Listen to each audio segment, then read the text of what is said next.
আশেপাশে তো আর কেউই নাই। এখন আমার খুবই শরীর ব্যথা করতেছে। তুমি যদি পারো তাহলে আমাকে একটু হেল্প করো। তখন বলছে, "জি ম্যাডাম, আপনি যদি বলেন ঠিক আছে।" তারপর আমার সমস্ত শরীর একদিন ম্যাসেজ করে দেয়। তারপর আমি ঘুমায়ে পড়ছি। ঘুমায়ে পড়ার পরে আমার মনে হলো যে মানে আমার মনে হয় আবার কিছুদিন পরে আমার শরীরটা একটু ব্যথা করতেছিল। তখন আমার মনে হলো যে ও তো আমি বলছি পরে আমার শরীর ম্যাসেজ করেই দিছে, এবারও দিতে পারে। পরে ওর আমি একদিন রুমে ডাকি। ডাকি পরে ও বলে, "ঠিক আছে ম্যাডাম, আপনি বললে আমি শরীরে করে দেব।" পরে আমার শরীরে মেসেজ করে দেয়। কিন্তু এরকম ওর দিকে তাকায় থাকতে, থাকতে না আমার ওরে ভালো লেগে যায়। তখন আমার ইচ্ছে করতেছিল যে আমিও ওর কাছ থেকে হয়তোবা কোনো কিছু মানে চাইলে পাবো। কিন্তু ছেলেটা আপনারাই বলেন, একটা ছেলে যখন একটা মেয়েকে মেসেজ করে তখন ছেলেটার কি অবস্থা হয়? পরে আমি চিন্তা করলাম যে আমারও তো দরকার। পরে আস্তে, আস্তে আমার ভালো লাগে। ভালো লাগা হওয়ার পরে ওর সাথে আমি কথা বলি যে, "দেখো, তোমার স্যার তো বাসায় থাকে না। আমার তো এরকম, এরকম সমস্যা হয়। তো তুমি যদি পারো আমাকে একটু সময় দিবা। আর রাতে তো আর সবাই থাকে না। তখন আমি তোমাকে বলব, তুমি চলে আসবা।" তখন ও ১ম এ রাজি হচ্ছিল না, পরে রাজি হচ্ছে যে তোমাকে ভালোবাসে। তারপরে ও প্রায় এরকম ২-১ বার আমাকে রাতে সময় দিত। সময় দেওয়ার পরে, পরে আমি আর আমার এই কথা কাউকে বলতাম না। তারপর আমি আমার হাসব্যান্ডকে বলতাম, "তুমি চলে আসো।" কিন্তু ও সবসময় ওর কাজ নিয়ে ব্যস্ত থাকতো। তখন আমার কাছে ওই পর্যায়ে আর কোনো কিছু করার ছিল না। আমি তখন কি করলাম যে এখন আর ওরে ভাল লাগতেছে না। তখন আরেকটা ছেলের সাথে আমার একটা হয় যে, "না ঠিক আছে তুমি আসো।" তখন এরকম করে প্রায় ৬ জন কাজের লোক ছিল, ছেলে বাগানে কাজ করত। একদিন, একদিন করে আমি সবার সাথে মেলামেশা করি। করার পর হচ্ছে আপনার বলতেছিলাম, "আপনারা সবাই কেমন আছেন?" আমি ভালো আছি আলহামদুলিল্লাহ। আমি একজন কোটিপতি ছেলের বউ বলতেছি। আজকে আমার জীবনের কাহিনীগুলো আপনারা শুনবেন। যদি আপনাদের কাছে ভালো লাগে অবশ্যই আমাদের চ্যানেলের পাশে থাকবেন। আমার হাসব্যান্ডের কোটি, কোটি টাকা। কিন্তু আমি আমার হাসব্যান্ডকে কখনো কাছে পাই নাই। আমার হাসব্যান্ড বেশিরভাগই দেশের বাইরে থাকে। যখনই আমি ফোন করি, "দেশে আসো, আমাদের নতুন বিয়ে হয়েছে, আমরা ঘুরতে যাবো, আমাকে একটু সময় দাও।" কিন্তু সে সবসময় বলে, "আমাদের ভবিষ্যৎ আছে। সময়টা আমি পরে দিতে পারবো তোমাকে। আমাদের বাচ্চা-কাচ্চা হবে। আমি আরো টাকা-পয়সার মালিক হতে চাই।"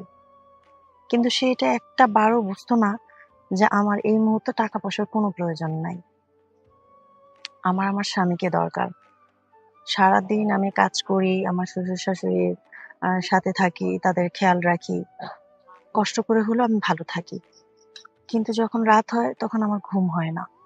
তখন আমার শুধু একটাই চাওয়া থাকে যে আমি এই মুহূর্তে আমার স্বামী থাকলে আমি ভালোবাসা পেতাম। তাহলে আমি কি করব এত টাকা-পয়সা দিয়ে?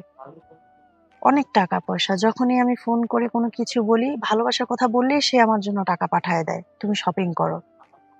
তো প্রায়ই আমার ইচ্ছে মতন আমি সবকিছু কিনি। শুধু আমি কিনি না, আমার ফ্যামিলিকে দেই, আমার আত্মীয়স্বজন দেই, আশেপাশে সবাইকে দেই। কিন্তু টাকা-পয়সায় কি সুখ বলেন? সে একটা বারও বুঝতে চাইতো না যে আমার ওয়াইফ আসলে কি চায়। তারপরে আমার বাসায় হচ্ছে আপনার ৬ জন কাজের লোক। ৬ টা ছেলে বাগানে কাজ করে, আমার বাসায় কাজ করে, রান্না এক মেয়ে করত। তো আমি সবসময় দেখতাম যে তারা আমার আশেপাশে ঘুরঘুর করতো, আমাকে জিজ্ঞেস করতো, "ম্যাডাম আপনার কি লাগবে? আপনার যদি কিছু লাগে অবশ্যই আমাদের বলবেন।" কারণ আমার আমাদের কাছে ফোন দেয়। স্যার বলে, তোমার ম্যাডামের যা লাগবে তাই এনে দিবা। এখন আপনি বললেই আমরা এনে দিতে পারি।" তখন আমি বলছি, "না কিচ্ছু লাগবে না, যাও। আমার এখন কিছুই ভালো লাগে না।" প্রায় আমার রাত্রে খুব মন খারাপ হতো যে আমি এখন কি করব? এমন একটা ছেলের কাছে আমার বাবা-মা বিয়ে দিল, যে ছেলে কোটি, কোটি টাকা, অথচ সে আমাকে একটু সময় দিতে পারে না। কি মূল্য আছে এই টাকার? তারপর আর করার কি আছে? বাবা-মা গরিব, আমাকে এত ভালো জায়গায় বিয়ে দিছে। আমার তো এই জায়গায় সংসার করতে হবে। পরে এরকম কাজ করাই, কাজের লোক একদিন আমি বলি যে, "আমার একটা অর্ডারে একটু ড্রেস আছে, তুমি নিয়ে আসো।" তখন সে নিয়ে আসে। নিয়ে আসার পরে আমি রুমে ছিলাম, ও রুমে নিয়ে আসে। পরে আমি বলছি, "এটা রেখে যাও।" বলতেছে, "ম্যাডাম যখন আপনার যে কিছু লাগবে আপনি আমাকে বলবেন।" স্যার যেহেতু বলছে আমি তো এটা অবশ্যই মানবো। তখন আমি বলছি আচ্ছা ঠিক আছে। তারপর লাস্টে একদিন আমার অসম্ভব শরীর ব্যথা করে, প্রচন্ড জ্বর ছিল শরীরে। পরে আমি ওকে বলি কি, তো আশেপাশে তো আর কেউই নাই, এখন আমার খুবই শরীর ব্যথা করতেছে, তুমি যদি পারো তাহলে আমাকে একটু হেল্প করো। তখন বলছে জি ম্যাডাম, আপনি যদি বলেন ঠিক আছে। তারপর আমার সমস্ত শরীর একদিন মেসেজ করে দেয়। তারপর আমি ঘুমায় পড়ছি। ঘুমায় পড়ার পরে আমার মনে হলো যে মানে আমার মনে হয় আবার কিছুদিন পরে আমার শরীরটা একটু ব্যথা করতেছিল। তখন আমার মনে হলো যে ও তো আমি বলছি পরে আমার শরীর মেসেজ করেই দিছে, এবারও দিতে পারে। পরে ওর আমি একদিন রুমে ডাকি। ডাকি পরে ও বলে ঠিক আছে ম্যাডাম, আপনি বললে আমি শরীরে করে দেব। পরে আমার শরীর মেসেজ করে দেয়। কিন্তু এরকম ওর দিকে তাকায় থাকতে থাকতে না আমার ওরে ভালো লেগে যায়। তখন আমার ইচ্ছে করতেছিল যে আমিও ওর কাছ থেকে হয়তোবা কোনো কিছু মানে চাইলে পাবো। কিন্তু ছেলেটা, আপনারাই বলেন, একটা ছেলে যখন একটা মেয়েকে মেসেজ করে তখন ছেলেটার কি অবস্থা হয়। পরে আমি চিন্তা করলাম যে আমারও তো দরকার। পরে আস্তে আস্তে আমার ভালো লাগে। ভালো লাগা হওয়ার পরে ওর সাথে আমি কথা বলি যে দেখো, তোমার স্যার তো বাসায় থাকে না, আমার তো এরকম এরকম সমস্যা হয়, তো তুমি যদি পারো আমাকে একটু সময় দিবা। আর রাতে তো আর সবাই থাকে না, তখন আমি তোমাকে বলবো, তুমি চলে আসবা। তখন ও প্রথমে রাজি হচ্ছিল না, পরে রাজি হচ্ছে যে তোমাকে ভালোবাসে। তারপরে আল্লাহ, ও প্রায় এরকম দুই একবার আমাকে রাতে সময় দিত। সময় দেওয়ার পরে পরে আমি আর আমার এই কথা কাউকে বলতাম না। তারপর আমি আমার হাজবেন্ডকে বলতাম তুমি চলে আসো, কিন্তু ও সবসময় ওর কাজ নিয়ে ব্যস্ত থাকতো। তখন আমার কাছে ওই পর্যায়ে আর কোনো কিছু করার ছিল না। আমি তখন কি করলাম, যে এখন আর ওরে ভাল লাগতেছে না। তখন আরেকটা ছেলের সাথে আমার একটা হয় যে না ঠিক আছে তুমি আসো।